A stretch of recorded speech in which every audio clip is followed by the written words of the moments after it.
On this week's episode of A Drier Dose of Disney, Jared explains Disneyland's Magic Keys and which ones have the best value.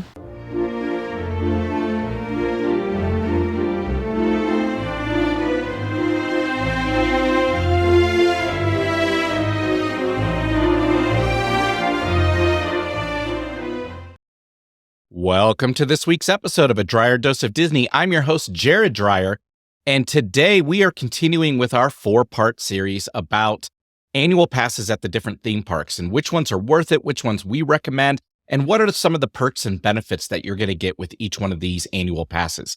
And today we are going to Disneyland in Anaheim out on the West Coast. If you listened to our last episode, we were in Orlando at Disney World, and we talked through the annual passes down there and which ones we recommend. And we also compared it a little bit to the Disneyland Magic Keys, which is what we're going to spend our time talking about today. But before we dive into that, we do want to ask, wherever you're listening to us, or if you're watching us on YouTube, which is actually a benefit on this episode because we are sharing our screen and we are walking through some of these Magic Keys today. We do ask that you click that subscribe button so that way you're getting this content delivered into your inbox every single week. And then in addition to that, if you found any tips or tricks that help save you some money or save you some time, please support us over at Patreon. You can find that link down in our description of our podcast or in the description on YouTube. And with that, those subscriptions over at Patreon help keep this podcast going. In addition to the fact you're going to get some really cool perks out of it, you're going to get early access to some episodes, and you're going to get some free stuff there. So we do appreciate our supporters. We thank all of you that are supporting us right now at Patreon, but that's a good way to keep this show going. So with that, let's go ahead and dive into today's episode, and we're going to be talking about the Magic Keys over at Disneyland. And that's what they call their annual passes here. If you're watching on my screen here, you can see that they have 3 different Magic Keys that are up on the screen. And in fact, there's actually 4 Magic Keys. So we're going to take you through all 4 of those today, and we're going to compare and contrast. Now, I will say, if you listen to our last episode where we talked about Disney World, we do think that there's a little more bang for your buck down at Disney World. You're going to get a little bit more benefit down there than you do with the Magic Keys at Disneyland. And that's in part due to things that are all included in all of the passes down there. In addition to the fact, there are 4 parks down in Orlando. So you get a chance to visit all 4 parks with a single pass down there, and you just get tons of free stuff. So it's a really cool setup. But that doesn't mean that the Disneyland Magic Keys aren't good. In fact, they are really good. We just think that the value is a little bit stronger down in Orlando. So it all depends on where you frequent, where you live, where you go. Of course, both parks, both Disneyland and Disney World, have knockouts if you don't live in their state. So for example, today we're going to talk about 4 passes, and the reason you don't see one on the screen is because that's for Southern California residents only. Same thing in Florida. If you're in Florida, you can only get the Pixie Pass today, which is the lowest level. And then you have to renew to upgrade, which is what happens here at Disneyland as well. And then they have the highest level that's open to everyone, but that one's much, much more expensive, but you do get some really cool perks out of it. So that's what we want to cover for you guys today. So let's talk about right out of the gates. The Magic Keys over at Disneyland, they all do have some similarities to them. The bottom 3 all get a 10% merchandise discount and a 10% dining discount. And they all get a 20% off the Genie Plus service over at Disneyland. That's very unique to the Magic Keys. That's something that they do not do in Orlando with the annual passes down there. So that is a distinct call out. So if you're interested in the Genie Plus service and you like to utilize that and you want to save some money there, the Disney Magic Keys are going to be a little bit better for you at Disneyland than the annual passes down at Disney World, because Disney World does not offer that.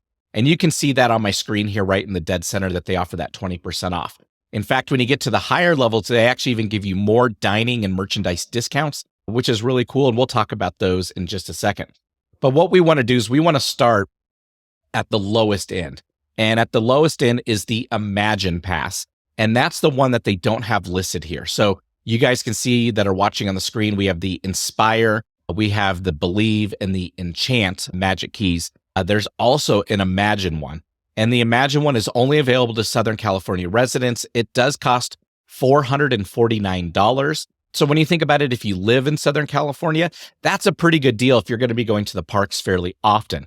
The issue with the Imagine Pass, and this is what we really disliked about it when you compare it to the Pixie Dust Pass in Orlando, is it is a Monday through Thursday pass. So you're losing out on Friday, you lose out on the weekends. Of course, every single major holiday is blocked out, and most of the summer is blocked out. It's not a great pass if you want to be going very frequently, especially on the weekends. It's not going to work for you. But that Imagine Pass, if you live in Southern California and you want to go Monday through Thursday, it's going to be a good pass for doing that. It does give you 25% off parking. And this is one of the points that I really think Disney should get consistent between its two parks. And that is in Orlando, regardless of what pass you get free parking. So even at the lowest level, the Pixie Dust Pass, you get the free parking, which saves you $25 every time you visit when you drive. In Anaheim, they start with giving you 25% off their parking, which is only a few dollars of savings, and you are still going to pay for parking every time you go. Keep in mind, also in Anaheim, there's not a lot of other parking options. You really don't want to be parking at other places. You will get towed. It is a busy city. It is tough to navigate. So you really do want to go straight into the Disney parks and into their parking structure or onto one of their parking lots. Same thing in Orlando. It's so spread out. It's actually the opposite. It's so spread out. You do not want to get there any other way than driving in unless you're taking Disney transportation in, because you can't walk in like you can in Anaheim. You can't park somewhere else and get in there. You're going to be subject to doing Disney parking at both parks. The difference being is down in Orlando, they make it free for all their annual pass holders, which I think is a huge advantage. And we have saved so much just in free parking. We've paid for our passes down there. Now in Anaheim, you're only going to save 25%, which means you're going to be paying for parking every single time you go. I think that's a huge disadvantage to the Magic Keys out in Anaheim. And I think parking should be free on every single one. So they do have two different groups working on this. One group does the Magic Keys in Disneyland, and the other group does the annual passes at Disney World. I think the two groups should get together, and that's one thing that they should fix probably in the next year or so, I would hope, is to get that fixed and to make the parking free for everybody on every single pass.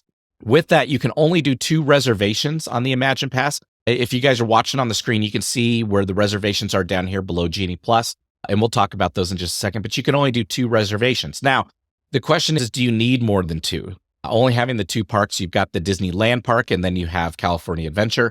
Do you need more than 2? Maybe if you're going to be going for multiple days with a group of friends or something like that, but again, you can only go Monday through Thursday anyways.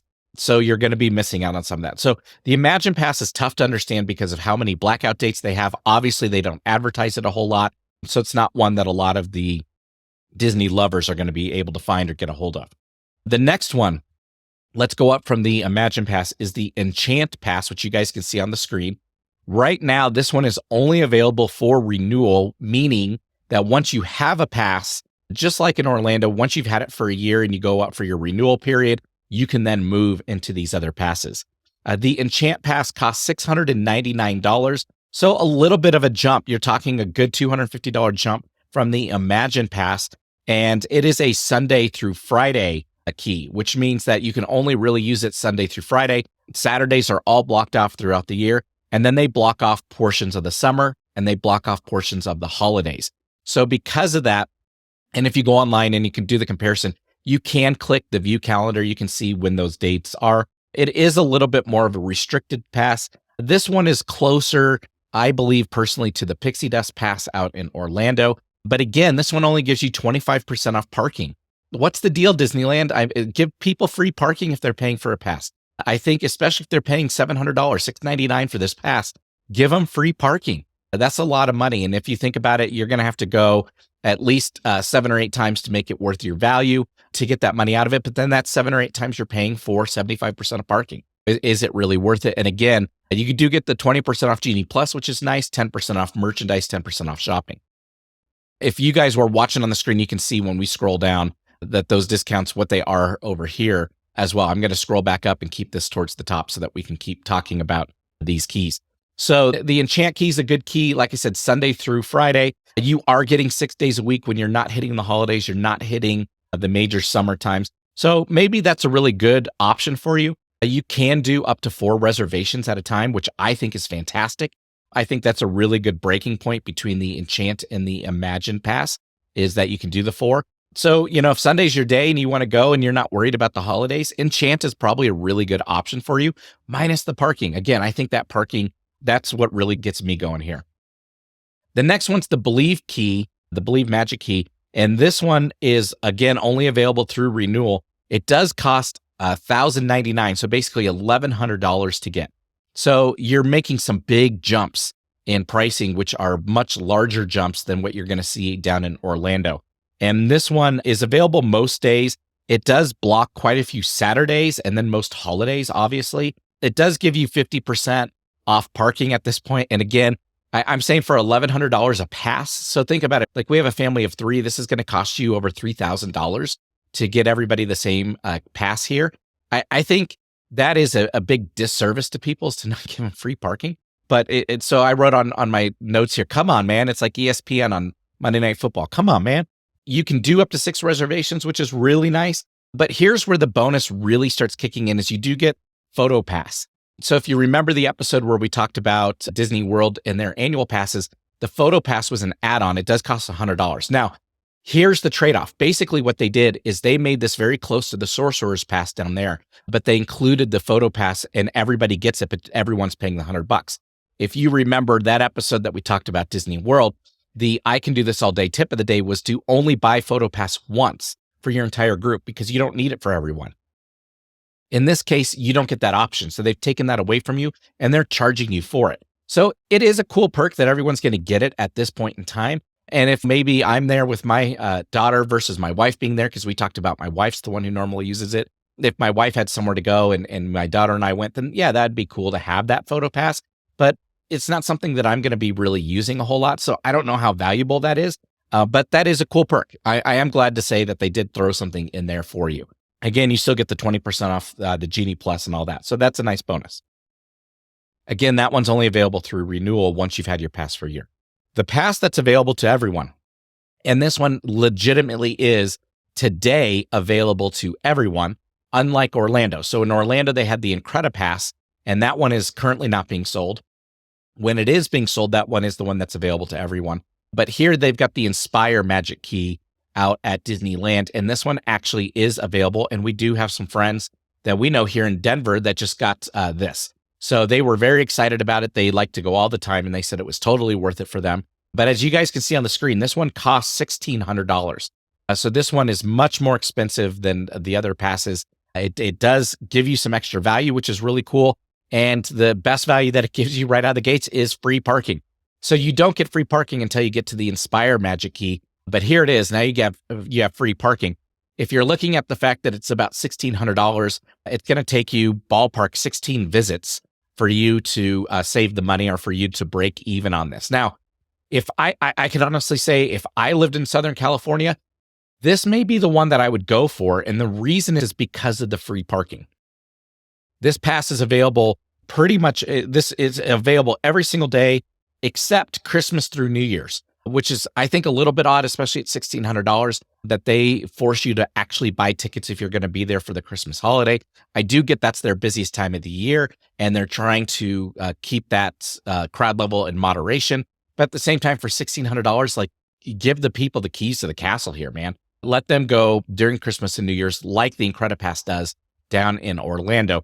But you do get the rest of the year. So all the other holidays are wide open. Every single weekend's wide open. So you can go all the time. So if you're going to go to the parks 16, 20 plus times during the year, the Inspire Key is definitely worth it. Now, when you're adding up all the people in your family, again, for a family of 4, you are talking about $6,400. So that's real expensive. But for some people, that may be one trip for a week down to Orlando. So if you're in the California area, it may totally be worth it. The other advantage they get, so free parking. We already know how I feel about parking. You do get the 20% off Genie Plus, which is a cool perk. You do get the 6 reservations, which is nice. But this is where they bump your merchandise and your food and beverage discount up to 20% off and 15% off. So you do get a little bit more savings there if you're going to always be in the parks and you're always going to be eating there. We like to say, what's my break-even point? We already talked about that a little bit here with how many days it's going to take for you to break even. And that's if you're counting it at about $100 a day. Like my wife said, when we talked about it on the last episode for Disney World, since we do have passes down there, you can save a ton of money through free parking, through 20% off your merchandise, 15% off food, maybe your Genie Plus, the Photo Pass. You're going to save money there. But if you're going to have to go 16, 20 times to make it worth it, you're also going to be buying food and you're going to be spending the other 85% or the other 80% on the merchandise. And so they're going to get your money. So we definitely know that we spend way more at Disney than most other people out there, but we do save quite a bit by having our annual pass. So you're going to have to weigh that out for you as to what is the benefit for you and is it totally worth it. Now, I will say, and we talked about this a little bit on the last episode when we were talking about Disney World, these merchandise discounts really do come in handy when you're buying big ticket items. So for example, we did put some artwork in our condo down in Orlando, and we went to the Epcot Arts Festival and picked out some there. And when you start knocking 20% off some of the artwork and stuff like that, you're saving hundreds of dollars. So that could be a significant savings for you. And if that's something that you like to do is decorate your home with all the Disney home stuff, then I definitely encourage you want to get an annual pass to help just save some money there, especially if it's something you're going to buy anyways. And honestly, that's something that we didn't spend a lot of time talking about on the last episode that I will a little bit here, just because we've got a little bit more time today, is the fact that if you're the kind of person that I want to buy the Disney merch, I want to be on Shop Disney all the time, I want to buy the cool sweatshirts, I want to buy the cool shirts. I've got my Mickey shirt on today. You guys can see that. If you're big into the ears, I want to buy the ears all the time. I want to buy the different pins that are coming out. If you're a pin collector, it is then probably totally worth getting a Magic Key or an annual pass. Because keep in mind, you can live in Colorado, which is where we live, and you could have an annual pass to one or the other park and still get that discount.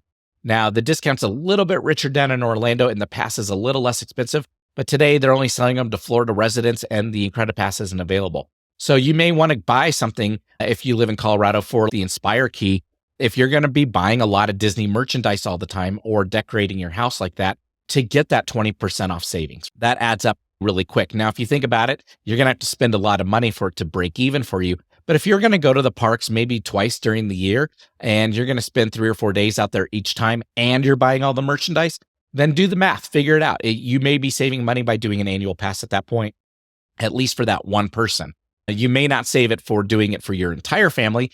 And with your entire family, you may just buy their park tickets when you go. But for one person in your family, at least then you get the photo pass. You're going to get all the merchandise discounts.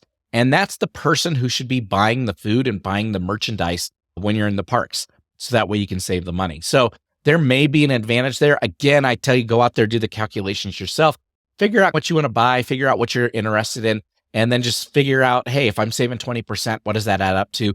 And if I'm going to go a couple times during the year, what does that add up to as well? Not to mention the free parking. And I'm going to keep hounding on that just because it is such a big savings when you're down in Orlando. All 4 of their passes have it in Orlando. I think all 4 passes here in California should also have it. They have ample parking down there. They're not in a parking issue down there. So they should be giving that out for free. So really good food for thought when we're talking about the different cost analysis and comparisons. Again, the Believe and Enchant passes are only available when you upgrade, and the Imagine pass is only available to Southern California residents. But you guys can decide which one's going to be right for me. How often do I want to use it? And like we talked about on our last episode with Disney World, if you're living in the California area around Anaheim and you're going to be going in and out on your own, maybe you don't want the pass that's available every single day because you want to avoid the larger crowds and the busier times of the year. You may want to avoid spring break. You may want to avoid the 4th of July. And you may want to get a pass that works when the crowds are at a lower level. Totally an option. And your break-even point is going to be a lot quicker then. And you're still going to get 10% off the merchandise and 10% off the food and beverage and a little bit of a savings on your parking. So with that, we wish you a magical week as you're planning your next vacation. Join us next week on our episode as we hop over to Universal Studios. And the next 2 episodes, we're going to be talking about Universal. We're going to do Hollywood versus Florida. And the cool thing is their passes are actually really similar. So a lot of good things to talk about there, a lot of really good comparisons to draw. And we do also have annual passes to Orlando. So we're going to tell you our little tips and tricks with that and where we've saved the most money. So you'll definitely want to tune into that. And I will even go as far to say the really cool thing about Universal is because their annual pass cost is so much lower, you're going to hit that savings point a lot quicker. And it's totally worth it. Whether you're in California or whether you're in Florida, the annual passes at Universal are very much worth it. So it's definitely an episode you're going to want to tune into. Have a magical week. We'll talk to you next time. Bye-bye.